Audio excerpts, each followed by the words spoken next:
বাবা, ও বাবা, এই কি হয়েছে রে? তাড়াতাড়ি এদিকে আসো। কি হয়েছে কি? ষাঁড়ের মতন তো চিল্লাচ্ছিস কেন? আমার সাথে একটু ঘরের পিছনে চলো তো। কি ঘরের পিছনে? কেন হঠাৎ ঘরের পিছনে যাবো কেন? আরে চলোই না, একটা জিনিস দেখাবো। উফ, এ তো মহাজালা।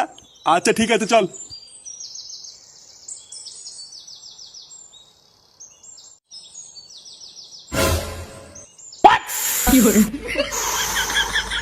এই দেখো, আমার কথা তো আর বিশ্বাস করো না, এবার নিজের চোখেই দেখো। এই এইসব কি করছিস তুই? এ মা, দেখে ফেলেছে। এই তুই দাদু? বারো চুদা ছেলে, তুই ঘরের পিছনে বসে এই করছিস? এই না না দাদু, আমরা তো খেলা করছিলাম। কি খেলা করছিলিস তোরা? চুয়োরের বাচ্চা, রোজ রোজ রান্নাবাটি খেলার নাম করে তোরা ঘরের পিছনে এসে এই করিস?